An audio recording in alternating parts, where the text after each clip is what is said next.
The royal family would ascend these stairs and make their way onwards into the tower. These gates were originally not called Traitor's Gate. In fact, they were called the Water Gate. Ta-da! Come on, work with me. However, as the centuries roll by, these gates have changed their name to what we see. For you see, they also provide us here, the tower, with a convenient dropping off point for prisoners, amongst the many thousands of sad, sorry souls who arrived here by boat and ascended these stairs. We could perhaps for a moment remember, well, some of the tower's more famous inmates. 3 queens of England arrived here, never to leave. Queen Anne Boleyn, Queen Catherine Howard, and Lady Jane Grey, the uncrowned queen of this land, for only 9 days. It's good to see some of you got some sympathy. One future queen, the young Princess Elizabeth Tudor, future Elizabeth I of England. 2 saints, Sir Thomas More, John Fisher, the Bishop of Rochester, and one famous explorer, colonist, Sir Walter Raleigh. He too, a prisoner, would ascend these stairs.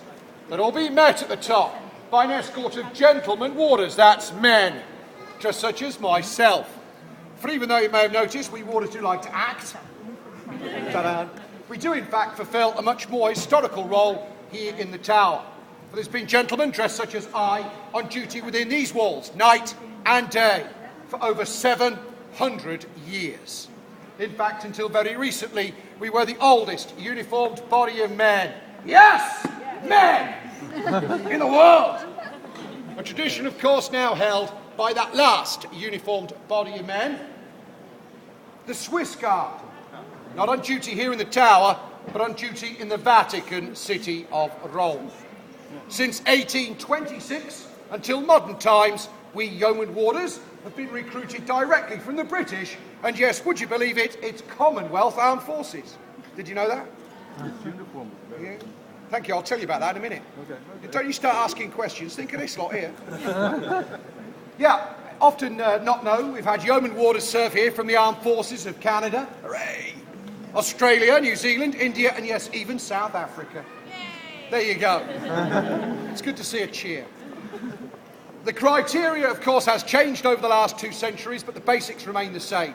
Firstly, to serve here today, one must complete the minimum of 22 years military service. Reach the rank of Sergeant Major within your respective arm or corps. Yes! I used to spend my days shouting at soldiers. Today, I just shout at tourists.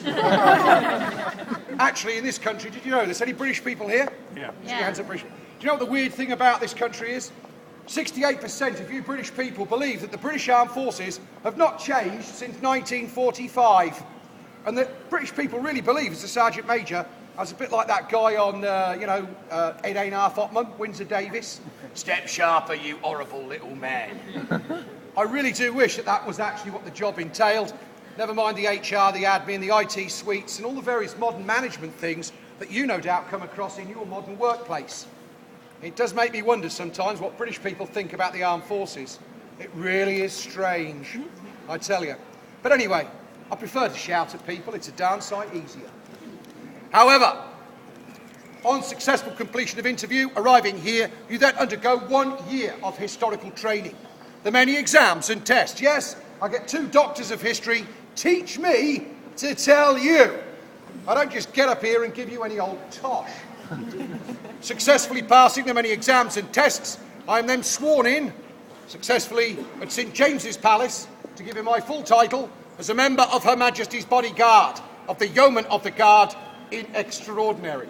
And it's taken me 10 years to learn that bit. More commonly known as a yeoman warder, but as I mentioned before, yes, by our nickname, I really am a Beefeater. Not only for the duration of my duties here in the tower, I have to live on premises, and believe you me, most of us try and move out when we've got our days off, because living here all the time really is a bit strange. We also, of course, get to wear this unique uniform, the height of fashion, in 1485. Living proof that some fashion items never really did catch on. The front of my uniform, too large to go on my arm, is this large badge. It marks me out as a member of the Majesty's Royal Household. It's a short form of Latin, more commonly seen, in fact it's called the Royal Cipher, It's more commonly seen the front of our stamps, the backs of our coins. Short form of Latin, Elizabeth Secunda Regina, Elizabeth II Queen. And I'm the 372nd serving soldier to work here within the tower since 1826, having completed some 25 years military service in the Grenadier Guards. Voila. What's the combat ribbon stand for? What's the combat ribbon stand for? This is, I don't know, well, you probably don't know, but since the end of the Second World War, the British Armed Forces have been involved every year in an armed conflict of some description. A battalion or more of the British has actually fought in some war or other. During my 25 years, these medals of my campaign service, fighting active service, since then. So, from left to right, General Service Medal, 7 tours, Northern Ireland. Next one, active service, under fire, 1,100 days. The next one, Queen's Jubilee Medal. Next one, Gulf War I, Liberation of Kuwait, Saudi. There we go. Ta-da. Thank you very much. Whoa, whoa, whoa, whoa, whoa. You know, you've never put that on YouTube, you're a dead man. Because you attract strange, you know what I mean? Yeah. You sort of come, strange people also always want to sort of know then. You'll find that most of our colleagues, my colleagues, have fought in various conflicts or other, literally, and I do mean that. And all the medal ribbons are coloured differently, but there you go.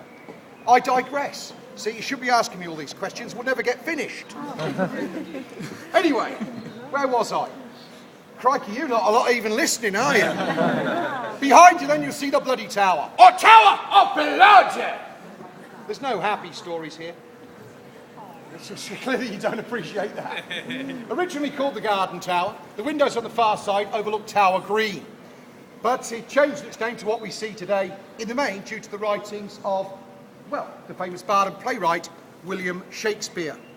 He tells us in his famous historical play, Richard III, there behind the lower window, the boy king, Edward V, his younger brother, Richard, Duke of York, some 12 and 9 years of age, were to be brutally murdered there, on the orders, if you believe Shakespeare at least, of the boy's so-called loving uncle, Richard, Duke of Gloucester.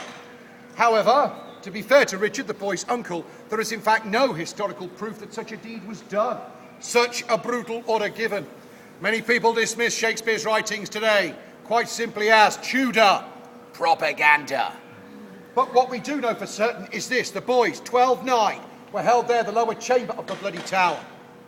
The boy's uncle, he too was in the tower at the same time. And yes, it is reported that the boys just seemed to disappear. And shortly afterwards, yes, their Uncle Richard is crowned as King Richard III of England. Now, isn't that a coincidence? But if you'd like to leave a small gap, I think it's time I led you on into the inner ward. So please follow on. And do cheer up! For after all, you're not exactly coming here as inmates. Let me tell you now, to understand the true meaning of misery, you want to live here and work here with some of my colleagues. Come on.